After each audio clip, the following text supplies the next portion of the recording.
Hey everyone, my name is Carrie and I'm the team lead of the product training department here at Wellness Living.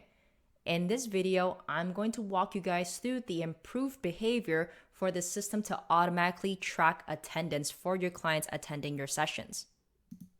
With this improvement, we've gone ahead and improved the behavior for tracking automated attendance for virtual sessions for appointments, classes, and events. So to start, we want to make sure that the virtual services will track automatically for attendance for clients attending. To do that, we got to make sure we go ahead on over to setup. And then on the left-hand side under business, we're going to go to business policies. And from there, we're going to click on attendance tracking. And now you'll see an option that's called virtual services. And to have the system automatically track a client's attendance when they join a virtual session, make sure this is toggled on and click on save to continue.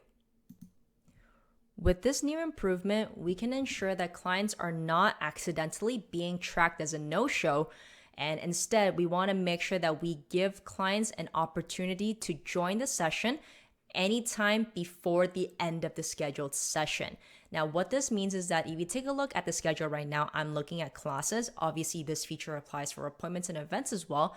But let's say, for example, I have my lift and mechanics class that is from 1:30 to 2:30.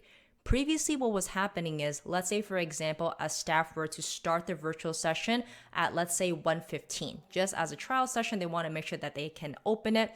And then, let's say, before 1:30 occurs, they close it, and then they want to wait until actually 1:30 to hit to actually start the session. What's going to happen is, previously, when they started and ended, and no clients have showed up, automatically those clients on the attendance list would have been marked as a no-show because they've ended the session as a staff member. So with this new improvement, what's going to happen is we're going to give clients all the way up until the end of that scheduled session time. In this case, looking at this class, it'll be 2:30. And as long as they click on the join virtual session through an email or through their client web app or through the Achieve app to access that virtual session, and it is before 2:30, what's going to happen is the system will wait until 2:30 ends and then take a look at which clients actually joined the virtual session.